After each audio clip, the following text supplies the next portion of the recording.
Hey, you're live. Thank you. Okay, we will start the May 9th. Holy cow, May 9th already. DRC, and it is 10 o'clock a.m. We'll go ahead and jump into business. We'll start with Nebo School District.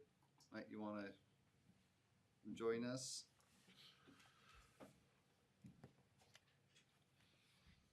Just for the record, you give your name for us, please.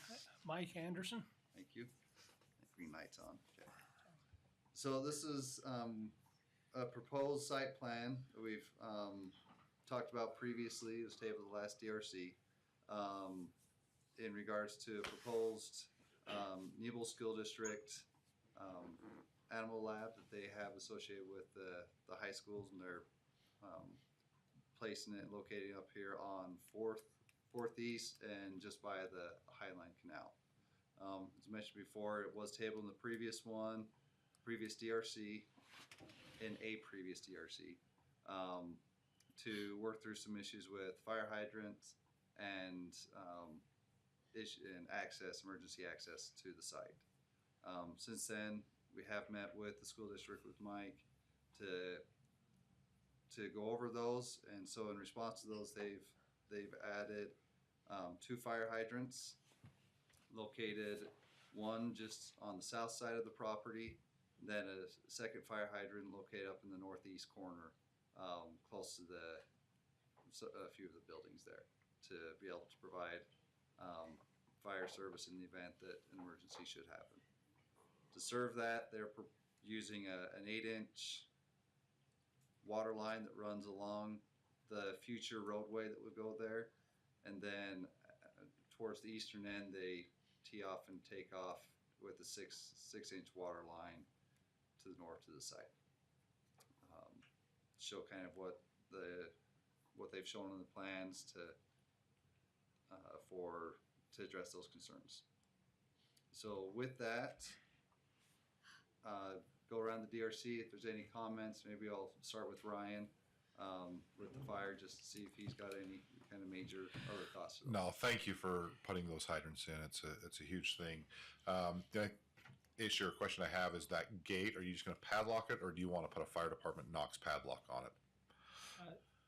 So we'd probably just put like one of our fire gate locks on, like we have at the schools. Okay. You should have one of those keys. Our key is different from Payson's key, so I can work with you offline on that. Okay, yeah, because we've issued them to every city, those keys for those. Okay. And they're the same at every school. Okay, then as long as we have access, so that you have access as well. I just don't want to secure it. So, and again, I appreciate you putting in those lines, and I look forward to having it there. So. Okay. Okay. Randy, do you have anything? I don't know. Nothing from police. Okay. Jason, Public Works. Is there a water meter somewhere? Water Right there. meter's located down here on the 8-inch line. The 8-inch line? For Okay. for the time being, this 8-inch will be a private line, Okay, and so that's where they'll be placing that meter. all right. So it'll meter anything that goes to the fire hydrants too. Yeah.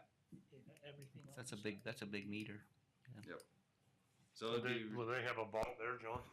Will yes, that they be in a would- vault? They Okay. would need to be involved. Okay, all right.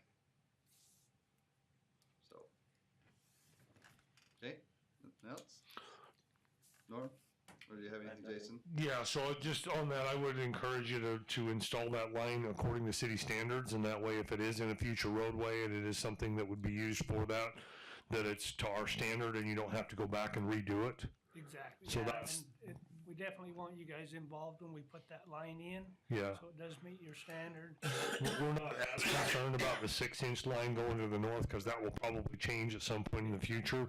But if that's going to be a future road, the future Royal Land Drive, then we would encourage you to make sure that you're getting full inspections and making sure that you're meeting our standards on that with pipe, pressure testing, installation, bedding, backfill, compaction, those types of things, just to make sure that you don't have to redo that line again. One of the questions that I have, John, is what's happening on 200 East? Are they planning on open cutting 200 East to bring that line over, or? Yes, my understanding, they're anticipating open trenching across that Is that accurate? Asphalt road. That was our plan. Okay, and that's fine. Just know that there will be we're going to have a road cut permit there that they'll need to work on that. Associated with this. Okay. Technically, And then we're getting an easement through that private property on the west side of 200 East We already have that is currently under development approval, but not moving forward, right? We have that? Right. we do have that. Okay, great. Yes. That's all I have. I think this looks great. John, thinking about that 8-inch meter, or if you, would it be better to put like a 1-inch meter down at this, because all you are using are frost-free hydrants, right? Yes. You don't have a lot of water usage there.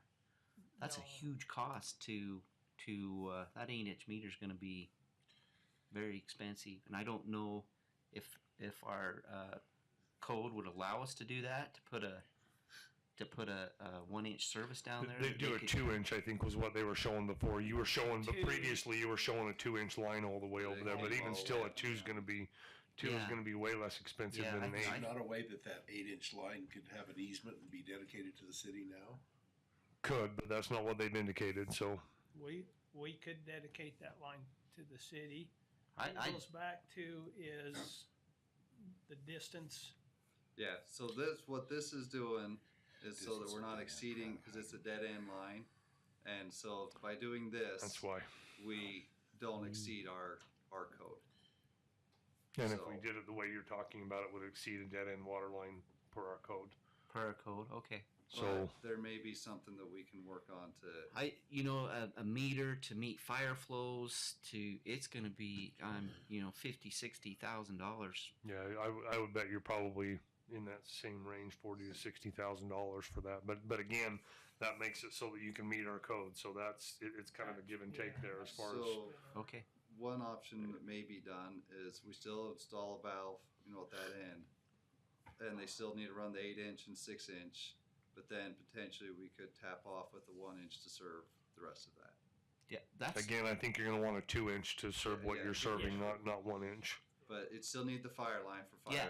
flow. Oh yeah, I But think then so too. serve everything else, we just tee off. Yeah, just move it down there and tee off, and then run that separate loop around to your yard hydrants. I think you'd see a substantial savings in that, and if our code allows us to do that, Well, again, it would still be private from the valve. Yeah. Yeah. So the Still from be a valve this private line. way, Again, if it's installed and It'll it's, still work. we have a future roadway there, then that's something that we could do. But that might be a way to save.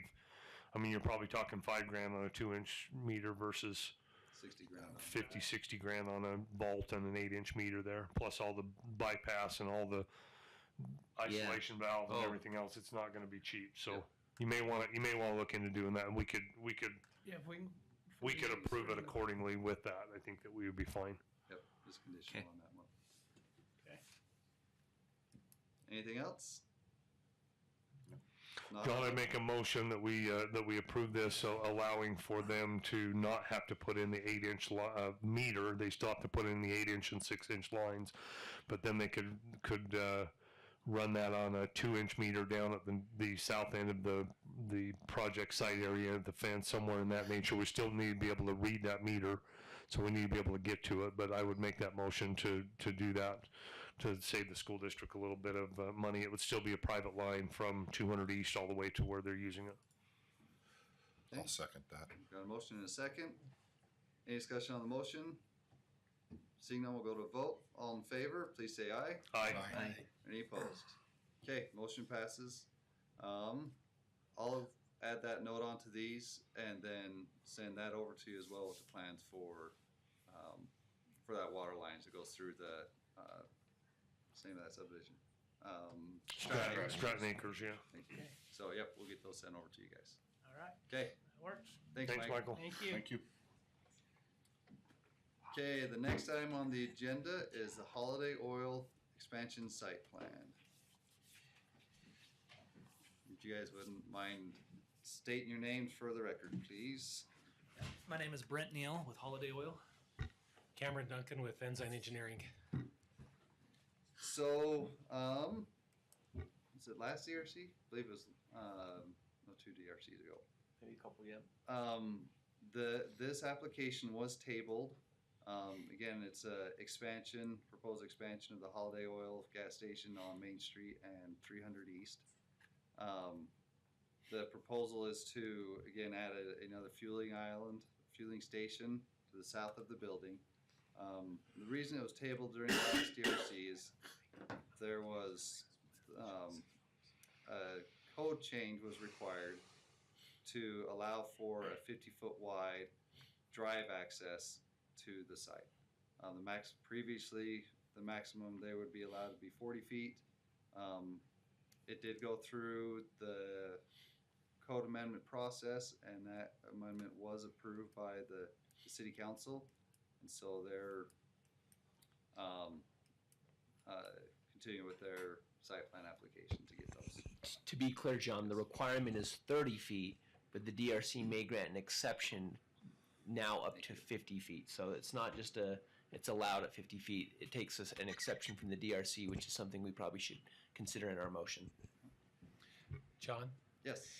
we sent an email this morning with an updated set of plans. Were you able to get that? We thought we'd give you an hour to review it while we were It driving. didn't work. Yeah. We essentially addressed all of the comments that we had. I think there were some tree comments, some other things like that, and then we were able to add in some off-site storm drain.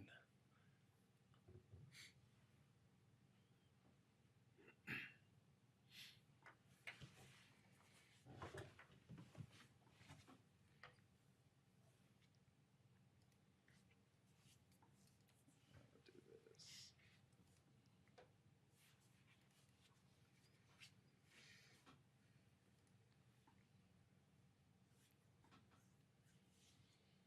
So yeah, because one of the major comments that in addition to the driveway width, was making sure that private stormwater is kept separate from public stormwater. And so it looks like those, those infiltration galleries, they've been added here on the north entrance. Yep. Okay. Okay, again, we haven't reviewed those, haven't had a chance to look at it, confirm calculations or anything. But Yeah, with that, we'll, And my design engineer just wrapped those up late last night, and so the project engineer still needs to review it as well. okay, But we wanted to get that in front of you because we got the fire hydrant added, trees removed, some of the other items that were on the last set of comments. okay. Sounds good. So, again, knowing that we haven't looked at those, we'll kind of still verify that from the previous red line set that we had sent over to you and what we looked at the last DRC. Kind of bring those up here. We talked about the landscaping as it kind of comes into play there, and that's some of those trees that were located out here. This looks like it's the first set of red lines, Yeah. not the second set of red I lines. grabbed the wrong ones.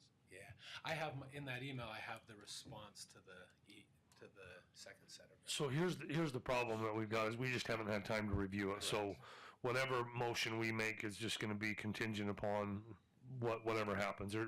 There's no way to do that in here. We're not going to go through the wanna red dive into lines. those No, calculations? we're not going to do that. No.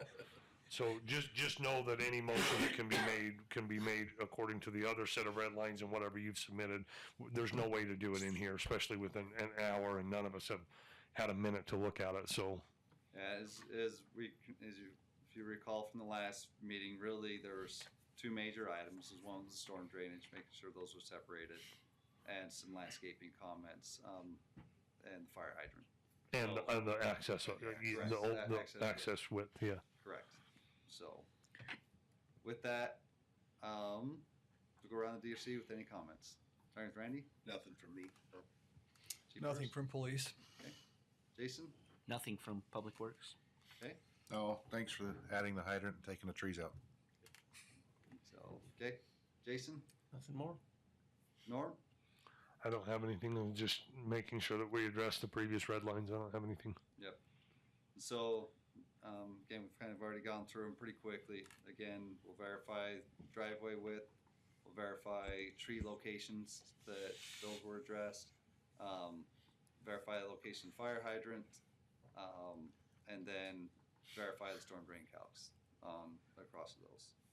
So, we'll verify there, but again, none of those were major red line comments on it. So, if there's nothing else, I would look for a motion. John, I'll make a motion that we approve the Holiday Oil Expansion site plan with the condition that engineering calculations be reviewed and approved by engineering, and that an exception be granted for both of those accesses to exceed the 30-foot requirement and be allowed to be 50 feet. And then also the condition that all other general red lines be addressed. So I do have a question on that. I don't mean to circumvent your motion, but can you update me on where we're at on the power? I know we've talked about power needing to be underground from that first pole to the south. What's happening with that? Yeah, so we've added those notes to it. I don't know Rocky Mountain Power. So you're still working with Rocky Mountain Power, but that is a condition of approval that we had before, is that south leg of that has to go underground, so you'll have to work with Rocky Mountain Power, okay? All right, I'd go ahead and second the motion then. Okay. Any discussion on the motion? Seeing none, we'll go to vote. All in favor, please say aye. Aye. Any opposed?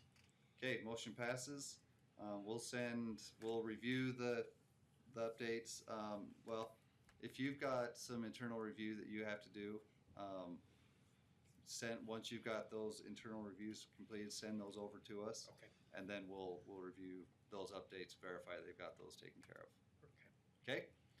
So we don't get to come back and see you guys? Just You start. deal with me now. We've enjoyed it. Thank you. Thanks everyone for your Yeah, time. Thank you, we appreciate you. Thank you.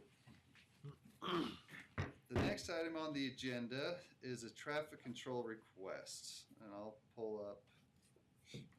So it is a proposed, actually,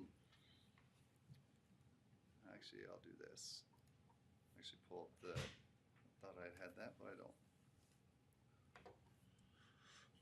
It's a proposed traffic control sign, warning sign. There it is.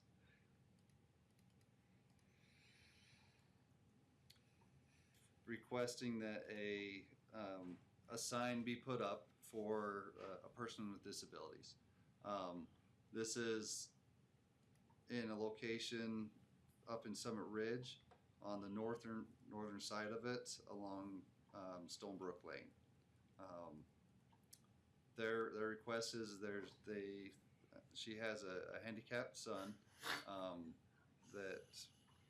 and she's concerned with his safety and is requesting that a sign similar to this be placed in the area to warn for that. So with that, we'll go around the DRC and see if there's any comments or thoughts or questions. So Where are you planning on placing that? it would be in accordance with MUTCD. So it would be within the planter strip, located along the north side of the road. We do have a small PUE that runs along the back of the curb, if I remember correctly, and so it'd have to be placed in there, and it'd need to be in one from the eastbound and one from the westbound. So to be clear, we're not planning to place it anywhere yet. That's what the purpose of this Right, meeting I is. just wondered where the location If it were, yeah, it'd probably be somewhere. would be somewhere somewhere as you enter that whole street. Probably Well, there is an issue with that, and that is there's only sidewalk on one side, which Correct. means there may not be a PUE on the other side. So you'd have to, if it were recommended here, then we'd have to have an easement from adjacent property owners to be able to make sure we have the proper distance for MUTCD and that kind of stuff. So Correct. that is a consideration in Summit Ridge where we only have sidewalk and extra right of way or park strip right of way on the one side. Correct. Any other questions, Randy? I just think with that in mind, maybe it could be located just right at the corner as you're coming south there on that, right there. So over here on the east, or Well, that one down there should have an easement because you got sidewalk as you turn the corner. But the other one, you could maybe place it just before the corner on the west side where there's a sidewalk. potentially, yep. No other comment. Chief Hurst? I don't have any issues with signs, but my concern about these types of requests are always the same is if you're going to do it for one party or you're going to do it for everyone that requests one of these signs, And then who's going to keep track if these folks move out of town or move to a different location in the city? How are we going to know this? And are the signs going to be removed at that point? Or those are my concerns. So previous applications that we've had for similar locations, those have been,